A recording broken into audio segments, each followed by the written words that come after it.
鬼ごっこ。館内にマンションの一室にある陣地を見つけ、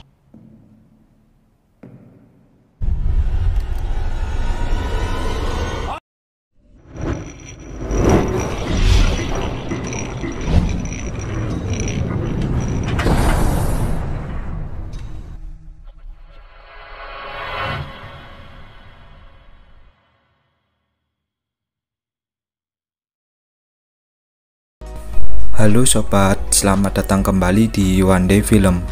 Bagaimana kabar kalian semua? Saya mendoakan semoga kalian selalu diberikan kesehatan, rezeki, dan kebahagiaan selalu ya. Episode kedua kali ini dibuka dengan memperlihatkan seorang wanita. Kalau masih ingat dengan episode pertama, wanita ini adalah orang yang ada di akhir episode sebelumnya. Terlihat wanita ini sedang memanjat sebuah tebing bersama ayahnya. Ayahnya kemudian memanggilnya dengan nama Yuzuha, yang berarti nama wanita ini adalah Yuzuha.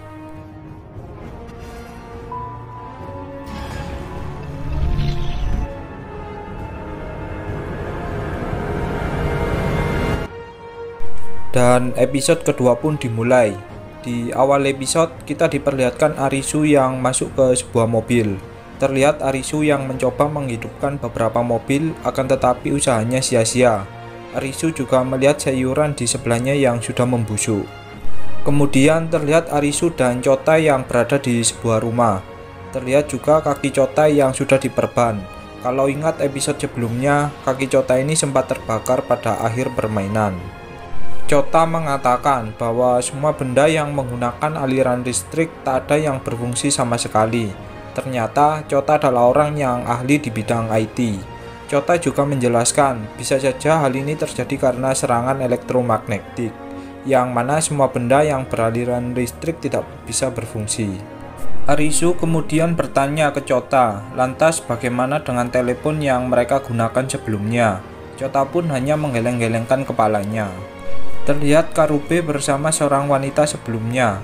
Ternyata nama wanita tersebut adalah Shibuki. Karube dan Shibuki pergi ke sebuah toko peralatan dapur. Barangkali mereka menemukan sebuah alat yang dapat mereka pakai untuk memasak. Lalu kita diperlihatkan mereka berempat yang sedang makan bersama. Di sini mereka menggunakan cahaya senter sebagai pengganti api. Entah bagaimana caranya. Mereka pun saling bercerita satu sama lain. Shibuki kemudian bertanya kepada Arisu, Chota, dan Karube tentang bagaimana mereka bisa berada di tempat ini. Mereka pun menjawab kalau mereka sebelumnya ada di sebuah toilet. Mereka bertiga pun bertanya kembali tentang Shibuki yang bisa berada di permainan. Ternyata Shibuki sebelumnya lagi asik mantap-mantap bersama bos kerjanya.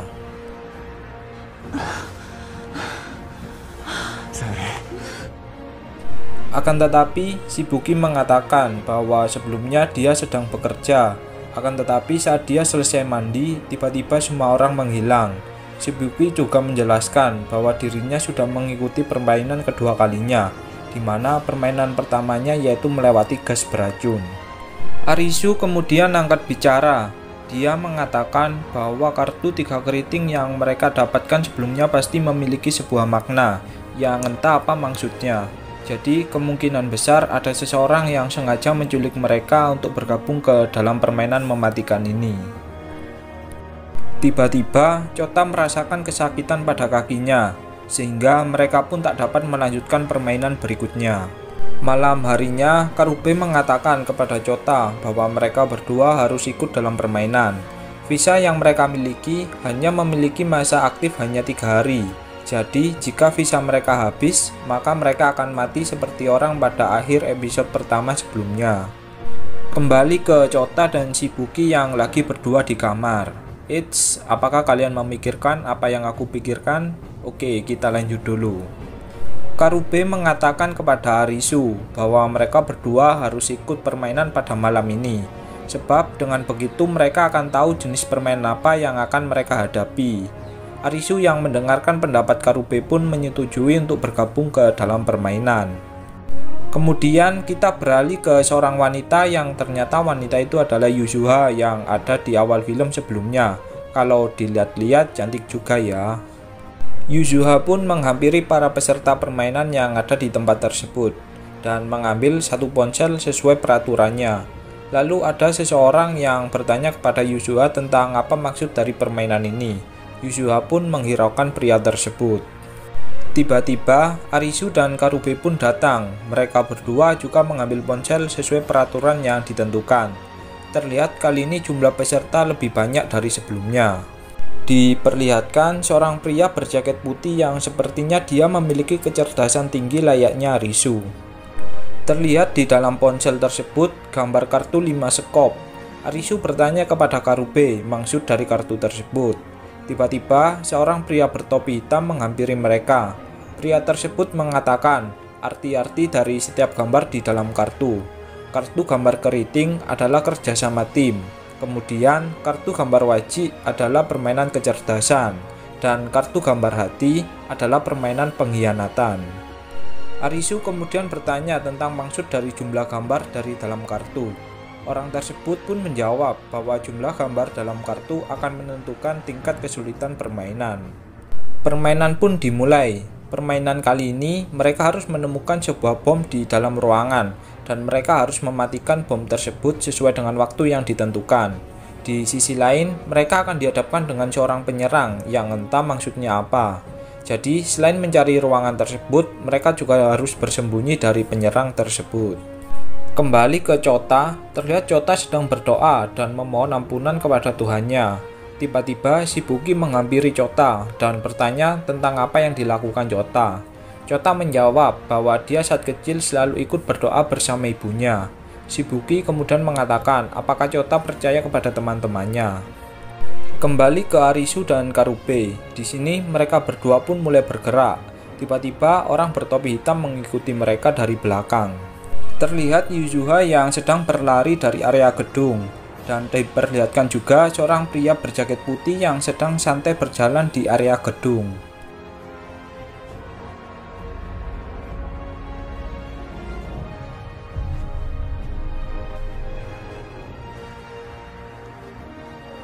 Kembali ke Chota, di sini dia menangis dan mengingat masa kecilnya bersama ibunya saat sedang berdoa di sebuah tempat.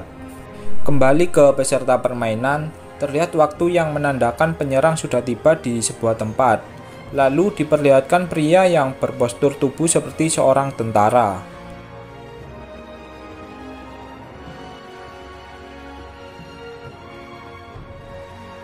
Tiba-tiba Yuzua berlari dan menuruni lantai gedung dengan memanjat tembok.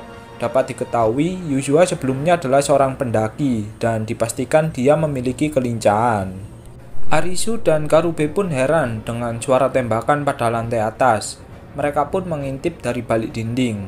Dan benar saja ada seseorang bertopeng kuda yang membawa sebuah senjata. Mereka bertiga pun melarikan diri dari tempat tersebut.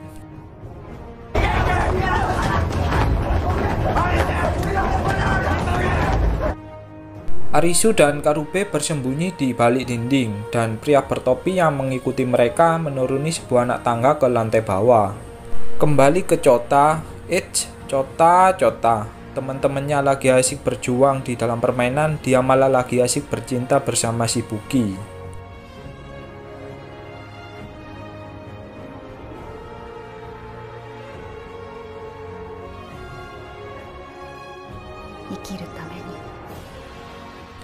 Kembali ke permainan, pria bertopi yang mengikuti Arisu dan Karube pun tertembak dan dia dipastikan tewas seketika.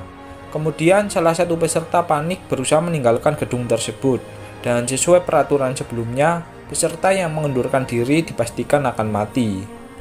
Kembali ke Chota, ya Chota malah dikasih gratisan cuy.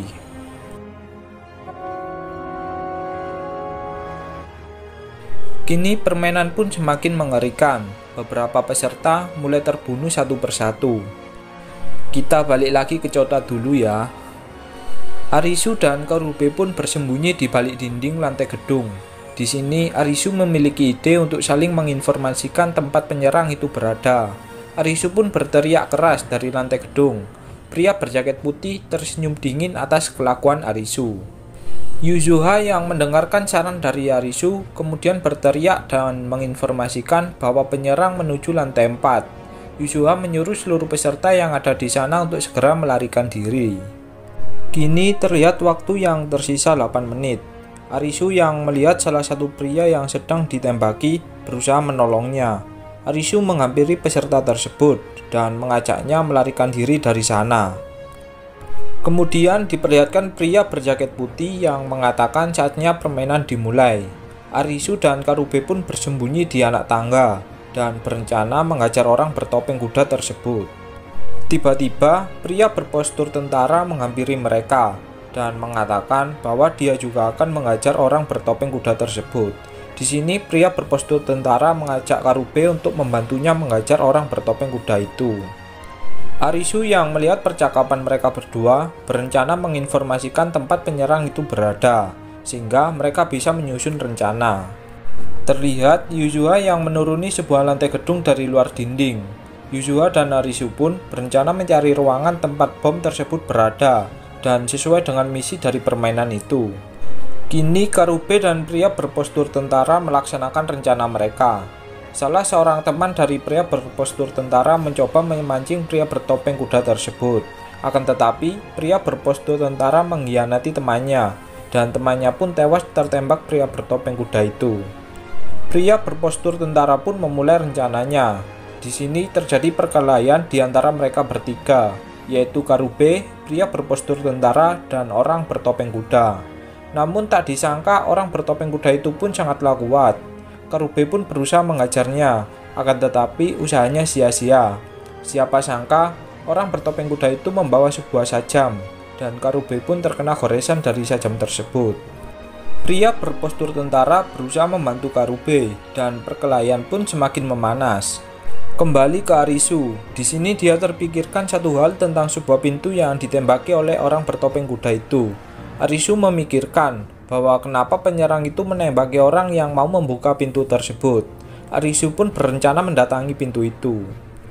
Dan benar saja, pria berjaket putih juga mendatangi pintu itu. Dan kemungkinan besar di episode selanjutnya akan ada duel kecerdasan di antara mereka berdua. Oke, kita lanjut dulu. Di sini pria berjaket putih itu mengatakan kepada Arisu bahwa Arisu juga menyadarinya. Arisu yang tahu waktu tinggal sedikit lagi berusaha membuka pintu tersebut, dan benar saja pintu tersebut berhasil dibuka. Di dalam ruangan tiba-tiba muncul orang bertopeng kuda lagi, yang ternyata dia penjaga ruangan tersebut. Mereka pun menghindari tembakan dari penyerang itu. Pria berjaket putih yang kesal pun langsung menyetrumnya dengan alat yang dibawanya. Namun siapa sangka, dia kini kembali bangkit. Mereka berdua pun kini terpisah. Arisu berada di ruangan tempat mematikan bom, dan pria berjaket putih itu ada di balik pintu masuk. Arisu kemudian membaca sebuah tulisan di dalam ruangan, di mana mereka harus menekan tombol bersamaan agar bom itu bisa mati. Arisu kemudian berteriak bahwa ruangan yang mereka cari ada di apartemen nomor 406, dan dia membutuhkan bantuan untuk mematikan bom tersebut.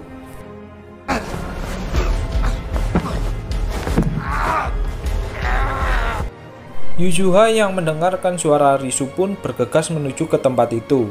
Di sisi lain, pria berpostur tentara masih bayuan dengan pria bertopeng kuda itu. Pertarungan di keduanya pun semakin seru, sebab mereka berdua sama-sama kuat dalam pertarungan.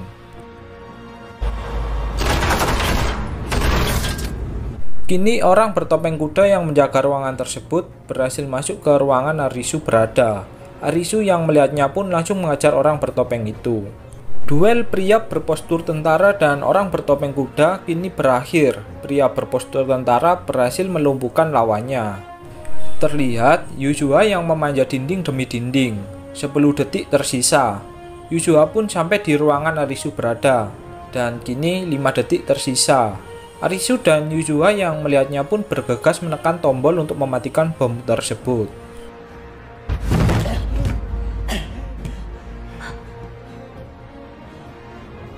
Dan mereka pun berhasil mematikan bom itu, dan permainan pun selesai. Di sisi lain, orang bertopeng kuda membuka topengnya, dan benar saja ternyata dia adalah seorang ibu-ibu. Tiba-tiba kalung yang dipakai ibu-ibu itu meledak, dan dia pun dipastikan tewas. Kembali ke Karube, Di sini dia melihat salah satu handphone milik orang bertopeng kuda yang tertulis game over, yang berarti dia juga sedang menjalankan permainan. Karube kemudian menemukan walkie-talkie milik teman pria berpostur tentara, yang mengatakan bahwa jawaban ada di mereka, dan pergilah ke pantai yang entah maksudnya apa. Dan episode kedua pun berakhir.